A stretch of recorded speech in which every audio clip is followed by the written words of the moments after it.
योगेन चित्तस्य पदेन वाचां मलं शरीरस्य च वैद्यकेन योपाकरोत्तं प्रवरं मुनीनां पतञ्जलिं प्राञ्जलिरानतोऽस्मि आबाहुपुरुषाकारं शङ्खचक्रासिधारिणं सहस्रशिरसं श्वेतं प्रणमामि पतञ्जलिं गुरुर्ब्रह्मा गुरुर्विष्णु गुरुर्देवो महेश्वरः गुरुः साक्षात् परब्रह्म तस्मै श्रीगुरवे नमः हरिः ओम्.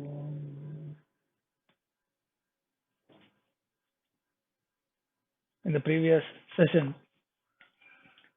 we had started with Sutra 4.10. tāsāmanāditvaṃ cāśiṣo nityatvāt. Tāsām means this was in reference to vasanas. And the sutra was establishing that the vasanas are beginningless, anadi. They have been there from time immemorial. And there was a discussion on why that is so in the first half of the bhashya that we had already seen. And the last sentence of the bhashya that we saw was tasmat anadi vasanānuviddham idam chittam nimittavashat kāśiṣo eva vasanaha pratilabhya purushasya bhogāya upavartate. So the final line was saying that this chitta is as though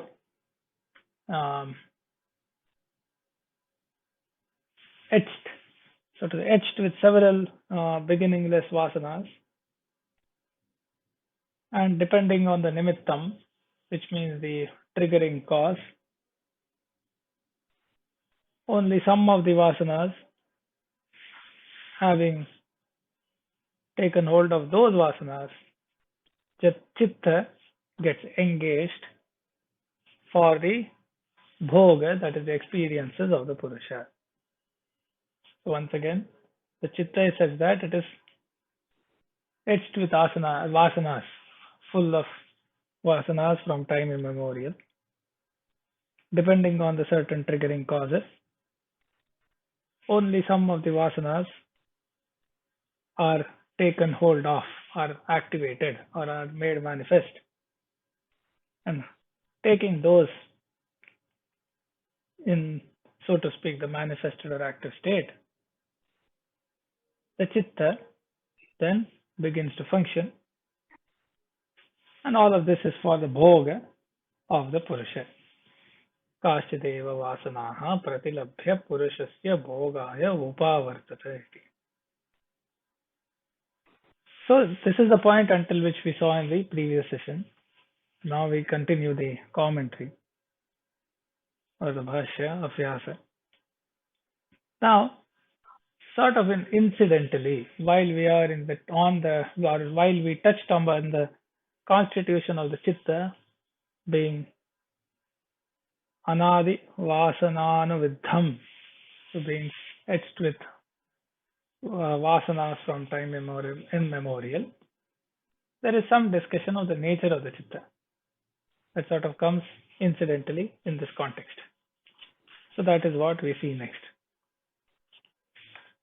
So Vyasa says, Ghata prasada pratipakalpam sankocha vikashi chittam sharira parinamakaram atram iti apare pratipannaha.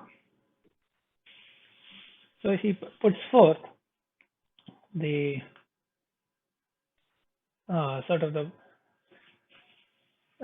stand or the position of certain others, like he says.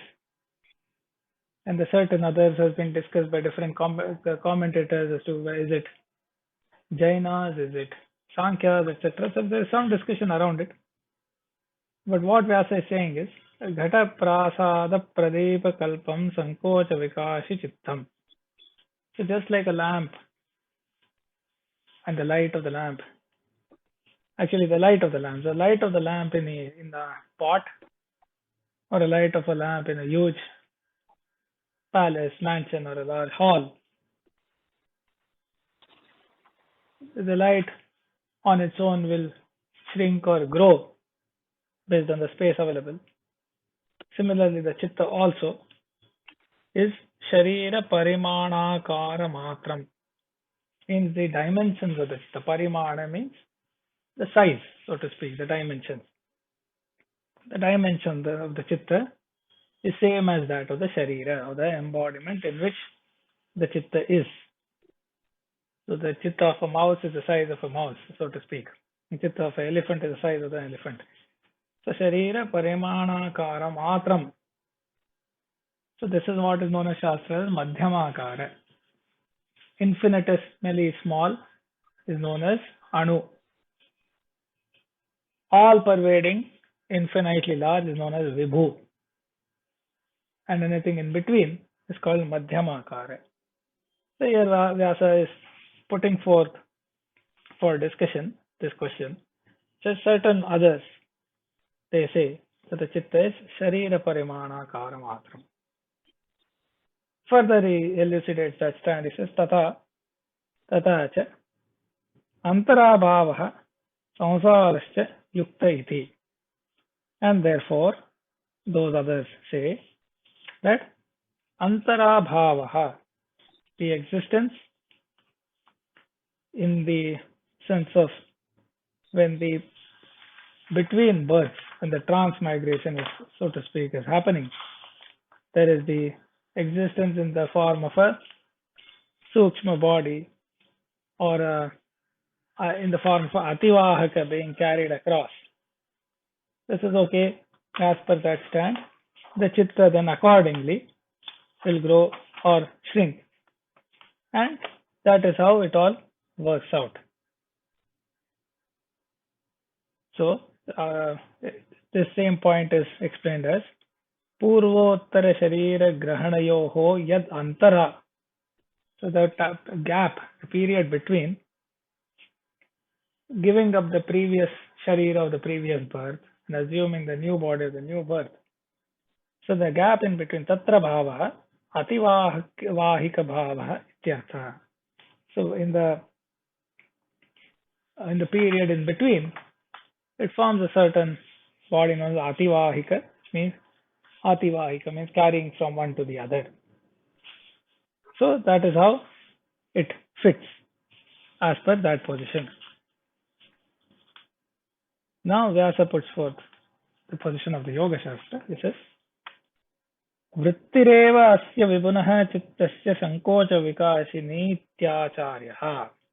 This is the Acharya is saying. Here Acharya refers to Patanjali. So Vyasa says Patanjali's stand is Vrittireva asya vibunah chittasya. So the chitta is essentially vibhu. Vibhu means infinitely large, in the sense that it exists everywhere. So vibhu in the Nyaya Shastra, it said that entity which has sanyoga with everything else, which is in contact with everything else, or which is in contact with everything, which means it is all pervading and therefore infinitely large. But it is defined in terms of the ability of having sanyoga with everything. Sanyoga means contact. So the chitta is vibhu as per Acharya's stand, and therefore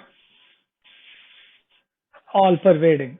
However, vrittireva asya sankocha vikāsini. So the vritti of the chitta, the sphere of activity and the state, shape and form, so to speak. So while the chitta is all pervading and everywhere, the functioning, the vartamanatvaṃ, the vyapara, which means the sphere of activity, so to speak, it is that which shrinks and grows. Sankocha vikāsini. So chitta essentially, which is also comprises of, which is sort of like we just saw, studded with vasanas in all directions, or etched with vasanas from beginningless time immemorial. That is vibhu. It is only the vrittis, depending on what gets activated, what is the karma context, and so on, what is the type of body that it is in current correspondence with, etc. It is that vritti which undergoes transformations or shrinkage and growth. Therefore, the chitta of the mouse or the elephant and so on, the sphere of activity changes, but essentially chitta is vibhu. Now, tacca dharmadi nimittapeksham. So what determines the sphere of activity? What determines the body that it is in correspondence with? Tacca, that dharmadi nimittapeksham. It is dependent on, it has an apeksha of nimittas, the triggering cause. The nimitta of what type? Dharmadi. Dharmadi refers to meritorious acts and the opposite of that, non-meritorious acts. So dharmadi includes dharma and adharma. So depending on the karma, so to speak, essentially, the nature of the activity over time leading to dharma and adharma samskaras and their activation, which we have looked at in the context of karma siddhanta. It is this dharma nimittam that then determines the vrittis, sankocha and vikasa, shrinkage and growth. Now that we have come from the nature of the chitta to the nature of its sphere of functioning, so to speak, which is vritti, and then we have come to the next question of what determines that, and then we said the dharma nimittam. Now we look at this nimittam. What is this triggering cause? And then Vyasa says, nimittam chad vividham. So this triggering cause is of two types. Bahyam, adhyatmikam cha. So it is either external or something pertaining to one's own self. So here the self is not self with the capital S, it's the usual one's own self comprising of body, mind and everything else. So that is adhyatmikam. So nimitta is of two types, the triggering cause. So the dharmadi, as in context of two types, external, outside of the body within the external world, and within the body-mind complex, which is the adhyatmikam. Now we look at the first one, bahyam. Now Vyasa says, shariradi sadhanapeksham bahyam stuti dana abhivadanadi, etc. So the bahyam external is, it requires means or sadhana of the nature of shariradi. So it is done with the body in relation to the external world, which is also dharmadi. So it is stuti, dana, abhivadana, etc. So pleasant acts done in terms of stuti, which is praising good things. Dana, generously giving. Abhivadanam means showing respect, etc. And then because it says adi, there is the opposite as well. As it is said in Yoga Vartikam, it is said adi shabdena ninda. So ninda means the opposite of stuti. There is criticism, so atikramam, etc. So doing things that are not considered meritorious. Both of these, whether meritorious or otherwise, are the nimittas that lead to dharma adharma, or the nimittas of the nature of dharma adharma, which then leads to the sankocha vikasa, or the vritti of the chitta, which is vibhu. Then what are the adhyatmikam? It says chittamatradhinam shraddhadi adhyatmikam.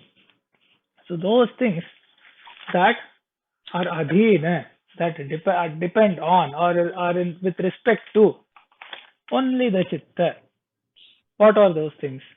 So whereas with the body it was praise, sort of interaction with the world in terms of praise, showing respect, generously giving, etc. Here it is things like shraddha. So we have seen Shraddha, we have seen things like Maitri, Karuna, or more than that, the internal. So, for example, Shraddha, Bhakti, so on, which are qualities of the Chitta within the Chitta, Chitta Prasadanam, and so on. So, Chitta Prasadaha. So, those are Adhyatmika Nimittas. So, those are the Nimittam, which is Chitta Matram, related to the Chitta alone, and not related to the conduct in the external world. So that type, Chittamatraadhinam, Shraddhadi, those are the Adhyatmikam Nimittam. So we have seen both types, the Bahya and the Adhyatmika, which are both Nimittas, which are the Dharmadi Nimittas. And here as well in the Adhyatmika, while the example of Shraddha is given, the opposite is also included. So Ashraddha is also an Adhyatmika Nimitta, which is in some sense non-meritorious, or of the nature of Adharma Nimittam, which will have an impact on the Sankocha Vikasa of the Vritti of the Chitta.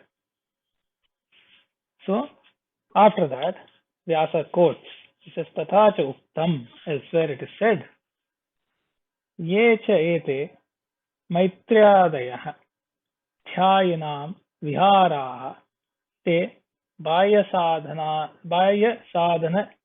निरनुग्रहात्मानः प्रकृष्टं धर्मम् अभिनिवर्तयन्ति. So all of these Maitradaya etc. Dhyayinam viharaha, the activities, the vyapara of the yogis. So bahya sadhana anugrahatmanah prakrishtam dharmam abhinivartayanti. So here it says, so the Maitri, etc., Maitri, Karuna, etc., which are part of the activities or the charya of the yogi. So they are bahya sadhana niranugrahatmanah. So they are the, so here the yogis and their activities, especially the Maitri, Karuna, etc., they are not dependent of bahya sadhanam. They are not dependent on external means. And therefore, prakrishtam dharmam, great exalted dharma, abhinirvartayanti. So we had seen earlier, shukla karma. It is of a typical, or furthermore, ashukla akrishna later. Okay. But here it is in the context of prakrishta dharma in terms of shukla karma that is coming in. So they can create great dharma, which are adhyatmikam. And therefore, Vyasa says, tayoho manasam baliyaha. So out of these two, external and internal, the manasam, the internal ones, adhyatmikam, related to the shraddha, etc., related to the chitta matram, here referred to as manasam of the mind, they are stronger, baliyaha. And Vyasa himself asks, katham, in order to further clarify and elaborate. He says, katham, how come? He says, Jnana vairagye kena atishayyete. What can surpass jnana and vairagyam? And then he gives two examples. The first one he says, dandakaranyam cha chitta bala vyatirekena kaha sharirena karmana shunyam kartum utsahete. So this is in reference to an ancient story of Shukracharya, who was angered by the misconduct of one of the descendants of, or is it the son or the descendants of Ikshvaku of the solar dynasty? So these are ancestors of Rama. So there is a story where one of the kings in that line had misconduct in the context of the daughter of Shukracharya, and Shukracharya was enraged by that, and the land that was being ruled, which was Dandakaranyam, that was completely laid waste by Shukracharya's anger. So he brought the elements in force that completely destroyed and laid waste to that land, to Dandakaranyam. So here Vyasa references that, and this is chitta bala vyatirekena. If one should, other than the use of chitta bala, that is the exalted power that comes for someone who has high dharma in the context of adhyatmika nimitta of the chitta, who can do that through bodily actions? Sharirena karmana shunyam kartum utsahete. By bodily action, who will be able to, or who will even think of putting that whole land to waste, which is a huge expanse of Dandakaranya, very dense forests and so on. How can one do it with bodily actions? It cannot be done. Only the power of the chitta can bring that about. And therefore, tayoho manasam baliyaha. The nimittam coming from the dharma in the chitta is stronger. And this is one example to establish that. And the other illustration, so these are well-known illustrations, at least at the time, therefore it is used by the commentator here. The second one also is well known. Many of us in India at least would have heard the story as children. Samudram Agastyavadva Pibet. So who will be able to drink the entire ocean? So there is a story of the Agastya Rishi, who had such exalted powers through his yoga and meditation, etc., that with the Anjali, with his palms, he drank the entire ocean. And then the asuras that were hidden in it were exposed, and so on. So that is the power of that can come from the chitta balam of someone engaged in dharma and yoga, etc., and developing these powers in the chitta. And with these two well-known examples, Vyasa is establishing that a nimitta, which is adhyatmikam, coming from developing the right aspects of chitta like shraddha, etc., and therefore making the dharma stronger there, is definitely greater than any kind of sharira balam, bodily strength, etc., or bodily prowess. The prowess of the chitta is far, far greater. And by saying that, Vyasa sort of closes this slight digression, where in the sutra first the beginninglessness of vasana is established, and then there is a short side discussion of the nature of the chitta, and then the nimittas that determine the sphere of activity and sankocha vikasa of the same in different births and different contexts, and finally establishing that the nimitta of the chitta is far greater, the dharma coming from the development of chitta is far greater than that involve external means. So that is Sutra 4.10. So this sutra tells us that the vasanas which we were dealing with, these are anadi vasanas. The anadi vasanas means beginningless, in absolute sense of the term, beginningless. But we mortals get a question that I am not myself beginningless. Then how can my vasanas be beginningless? But that's how the philosophy of Astikas, they postulate that we have been eternal beings and we are transmigrating. So therefore it is possible that although we in animate form are not eternal, we take birth and we die, but then the Atma, the entity, the Purusha Tattva is eternal entity, and we have been transmigrating from various life forms. So we are in that sense eternal, and this is what the Astikya Buddhi tells us and Astik philosophies tell us, that we are eternal. So this Vasana is eternal. Now if this Vasana is eternally with us, where does it reside? Because our body is not permanent. Our mind also seems to be not permanent. It comes and goes. Where does it reside? This Vasana within us, which is very much inside us, where does it reside? So it resides in Chitta. So that's the concept, Chitta, for which there is no other word in any other language. The chitta is chitta. So the chitta is ashraya of vasanas. That means our chitta is also anadi, absolutely beginningless. It is not relative or it's not hyperbole, exaggeration, but it is absolute reality that the chitta is from anadi kala, and vasanas reside in that chitta. So we realize that we transmigrate from various embodiments. Today we are human beings.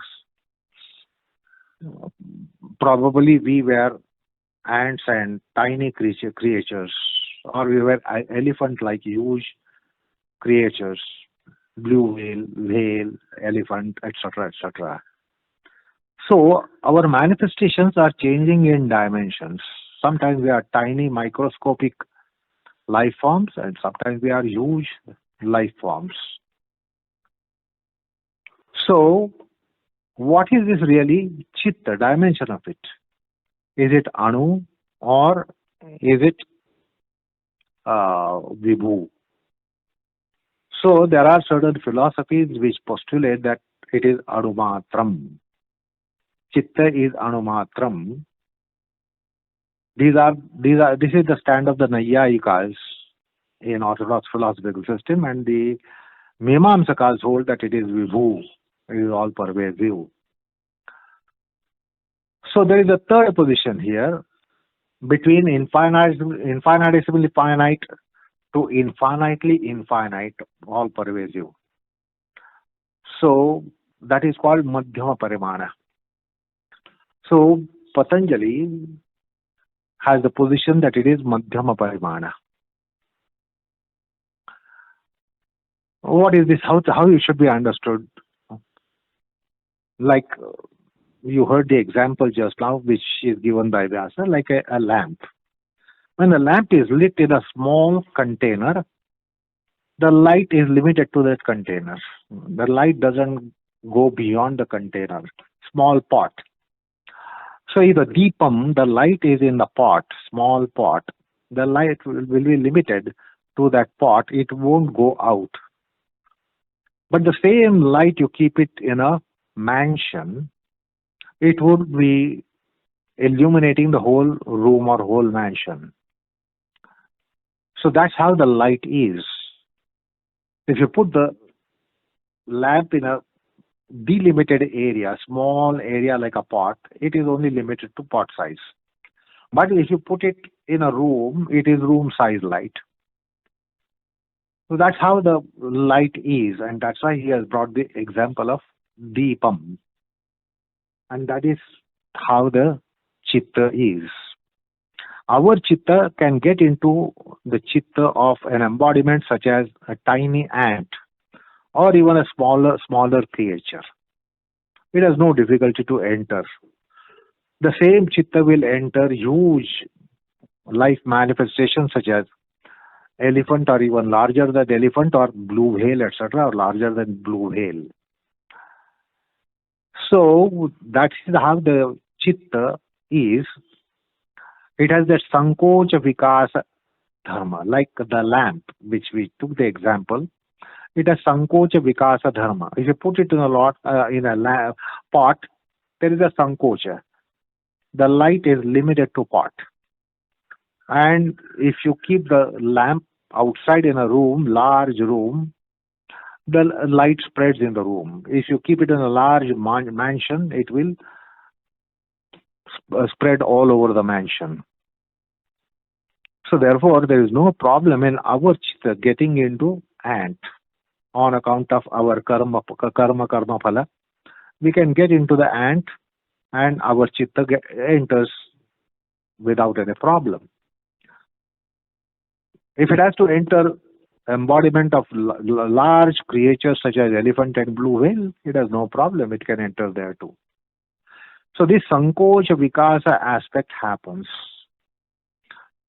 Now this sankocha vikasa of the chitta, which is containing our vasanas. So our human vasanas can enter into ant if we are supposed to become ant in our subsequent life. Our chitta will have no problem in entering an ant and remain as an ant for that duration. And then when that duration ends, it can come back to human form without any problem. So that's the Madhyam Parimana concept introduced in the Sutra. Now, why this Sankocha Vikasa takes place? It is Dharma Nimitta. By Dharma Nimitta, by the instrumental cause of Dharma, virtue, it will expand.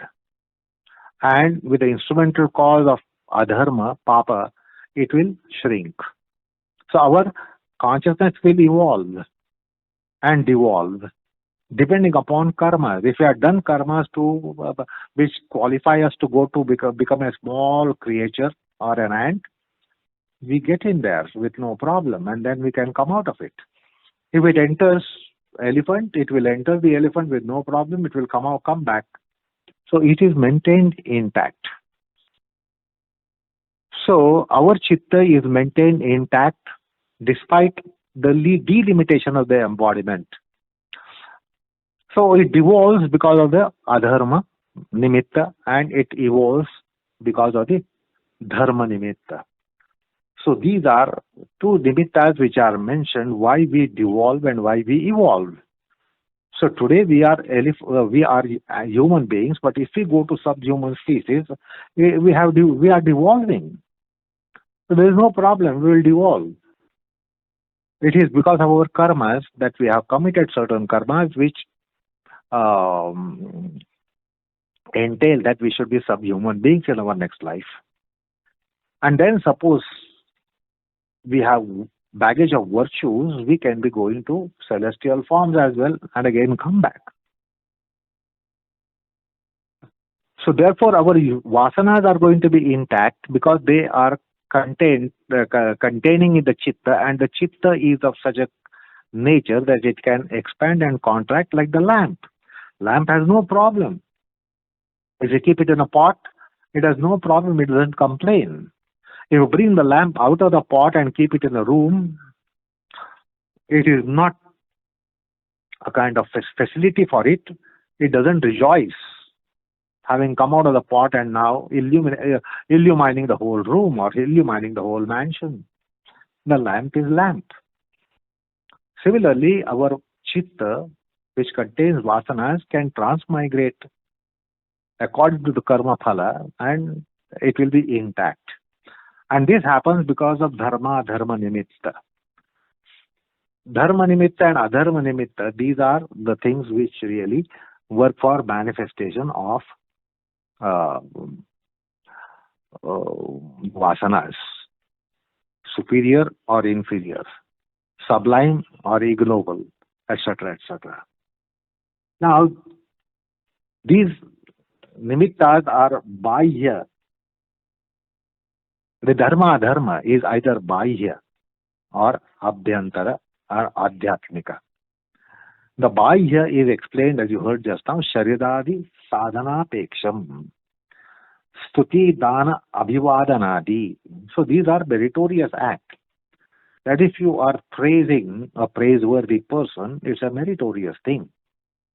Rather than our human tendency to look down upon, belittle noble people and offend them, intimidate them, disrespect them, dishonor them, if we honor them rightfully, then it's a virtue.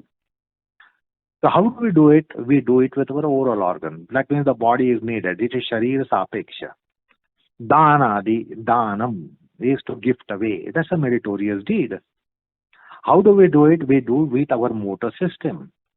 Abhivadanam, to be prostrating, to be humbly prostrating, bowing down to noble people. These are virtues. These are sharira sapeksha virtues. Where we need gestures. Stuti is a gesture. Dana is a gesture. Abhivadanam is a gesture. And this is possible because of our embodiment. If we don't have the body, how are we going to have the expression to gestures? We need a body. So that is shariradi sadhanapeksham bahyam. Dharma is bahya, shariradi sapeksham. Dharma can be shariradi nirapeksham, not dependent, not relative to body, not related to body. That is shraddhadi adhyatmikam. The shraddha resides in mind. Shraddha is in the mind. So, shraddha itself is not a gesture, but the shraddha can come out in the form of gesture by stuti, dana, abhivadanadi karmas, which just now was explained to you. And that is adhyatmakam. What we call as core mind. The noble feelings in our core mind. Now, they may not have manifestation for various reasons, but yet they are in our mind. So that is adhyatmakam. It is shariradi nirapeksham. So dharma is mentioned. Sharira sapeksham, sharira nirapeksham. Sharira nirapeksham means it is in our core mind.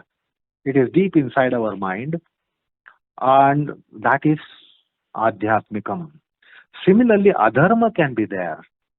We can perform certain wicked acts, speaking wickedly, body gesture wickedly, or for wickedity, or body language for wickedity. That can be there. So that will be adharma nimitta sharira sapeksham. Many times that is not finding an opportunity to have an expression, so it will remain in the mind. Adharma can remain in the mind, not manifesting in our motor system. So that is adhyatmikam adharma, and there is adhyatmikam dharma. These are the nimittas because of which the sankocha vikasa of the chitta takes place. Therefore, the vasanas accordingly manifest.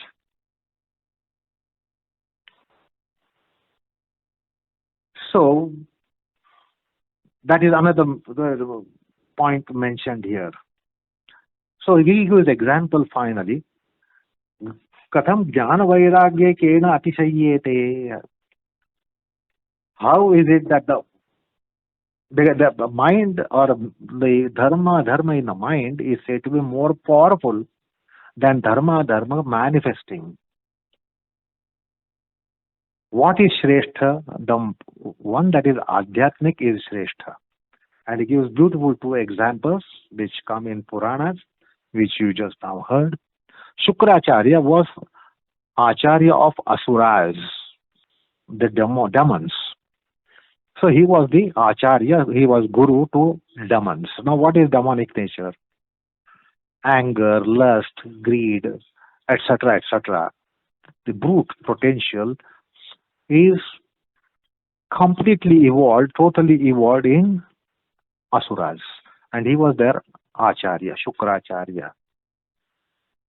So once he was enraged, and with his anger, he totally reduced the whole forest of Dandakaranyam into non-existent forest, deforestation. Mythology says that there was a pashana vritti, like we have rainfalls, which encourages vegetation, and the forests grow because of the rains. The greenery grows because of the rains. So Shukracharya effected not the rainfall, but pashana vritti, rocks and boulders. That was a fall, rock fall, boulder fall on the forest. So this totally destroyed the Dandakaranyam, which was such a dense forest, huge forest, that was totally reduced to non-existence because of the anger of Shukracharya. Naturally, he was such an anger because he was, after all, Acharya of the Asuras. So that is adharma. That is blatant adharma, to destroy Dandakaranya-like forest. So that is adharma. And then gives the example of dharma, exalted dharma, which is Agasti. Agasti drank entire ocean with 3 sips of water called achamanam.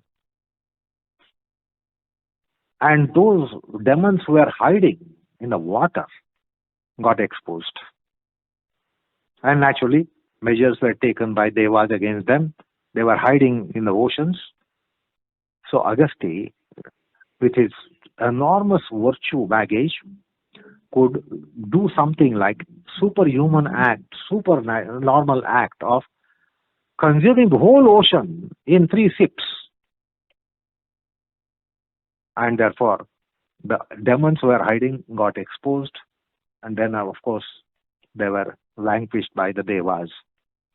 So that is how dharma can work, adharma can work. And the sankocha vikas of the chitta will take place because of the dharma adharma nimitta, which will be either shariraka or adhyatmakam. The beautiful description has come with regards to vasanas. And this is important in metaphysics to postulate these things in this way with a forensic tone in language and forensic words and expressions. That is what Vyasa does. So point is, chitta is madhyama parimana according to Patanjalas. According to Patanjali and Patanjalas. It is anuparimana according to Naiyayikas. And it is vibhu parimana according to Mimamsakas. If you are little familiar with the Indian philosophical systems, you will know their positions. So Patanjala's position becomes clear, and with a wonderful example of lamp, which can get compounded in a pot and which can expand in a mansion. So that's how this problem that came up in the mind of inquisitive students, vasanas reside in chitta, and chitta has sankocha vikasa dharma because of dharma adharma, and therefore the vasanas which are contents in the chitta remain intact, and therefore they are from time without beginning absolutely. Okay. A clarification on the nature of the chitta. So firstly, the sutra establishes that the vasanas are beginningless. Now, in the context of the parimana of the chitta, it is the vritti as per Patanjali, which is subject to growing and shrinking. The chitta itself, as per Patanjali, is vibhu, which is ability to be or always in contact with everything, or as we usually say, all pervading. That is stated by Vyasa when he says, Vrittireva asya vibhunaha chittasya sankocha vikasini iti acharyaha. So he says, vibhunaha chittasya. So chitta, who is vibhu, or which is vibhu, of that chitta, it is a vritti that is shrinking or growing. So yes, that's a good clarification, because when we go into ant form, we get ant's chitta vritti. When we go into elephant form, we get elephant chitta vritti. Or if you go to celestial forms, we get celestial chitta vritti. If you go to infernal form, we get infernal chitta vritti. So that's a good clarification which Srineet made just now. It is sankocha vikasa shila dharma of the chitta vritti. Okay. Right. And so if we were to take the analogy of the ghata and the prasad, it is as though the light is shrinking and so on. That is the vritti, the vyapara that has differences. And the madhyama parinama, which Vyasa does talk about, is to give an example of other positions, which usually is associated with the Jainas. Ghata prasada pradeepakalpam sankocha vikasittam sharira parimanakara matram iti apare pratipannaha. So this is a position of what is known as apare, means the other standpoint. So whereas, just to clarify, the understanding still holds in the sense of the functioning and the activity of the chitta does indeed shrink and grow in different births and so on. The nature of the chitta, however, is vibhu, as per Patanjali. Just that point of clarification there.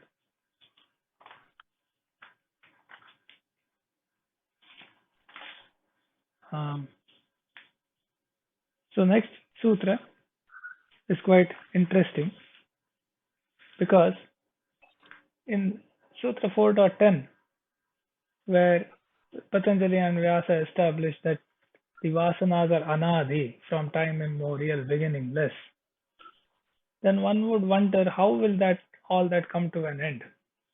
How will these vasanas go away? And that is answered by the next sutra, and we won't have time to go into detail in the bhashya, but let's just quickly look at the sutra. That Patanjali says, hetuphalāśrayālambanaiḥ saṅgṛhītatvāt ābhāve tadabhāvaḥ. So there are four things here: hetu, phala, ashraya, and alambanam. What are these four will be described in detail in the bhashya, which we will see probably next time. But the hetu is sort of like the cause of the vasanas. Phala is pertains to the purpose which leads to the activation of the vasanas. Ashraya, meaning what forms the substrate in which these vasanas reside, which as we have seen is the chitta. And alambanam refers to that which gives rise or that triggers the manifesting of the vasanas. In some sense, it is a vishaya, or that object being perceived or being present, or that circumstance being present, it causes the triggering. That is alambanam. So, because the vasanas are constituted, saṅgṛhītam, so because it is constituted of these, if these lack of these, so yesham abhave, so if there is abhava, if there is a lack of these, they are not present anymore, then tadabhāvaḥ, the vasanas themselves, their presence, activation, etc., doesn't happen. And that gives us a clue as to how, what the bhashya will go in detail into, as to how the vasanas, their influence, their activity can be countered and can come to an end even if they are beginningless. And the details of that we will see when we look into the bhashya in the next session. One question was solved in this sutra, tāsāmanāditvaṃ, vasanas are anadi. Now comes a new problem. If that postulation is held valid, that vasanas are anadi, then question comes up, if they are anadi, then they will be ananta, because philosophical standpoint is that whatever is beginningless is going to be endless. So if the vasanas are anadi, they will become endless, anantam, and if they are endless, then the moksha shastra will get detonated. So a new problem rises with solving one problem, which was solved in the 10th sutra. So this is an interesting kind of philosophical process that we have in our system, that the problems are tackled and nothing is concealed, nothing is hidden, nothing is swept under the carpet. So new problem has come up. If vasanas are beginningless, they should be endless. If they are endless, then there will be no moksha. We will never be getting what is called as liberation or nirvana or moksha or kaivalya. That will never happen. So what is the standpoint of Patanjali is worth knowing here. And that's what is this subject matter that comes up. Okay. Okay, we'll stop here and continue the bhashya. It's good to see it together at one go. We'll do that in the next session. So let's recite the shlokas on Guruji and stop for today.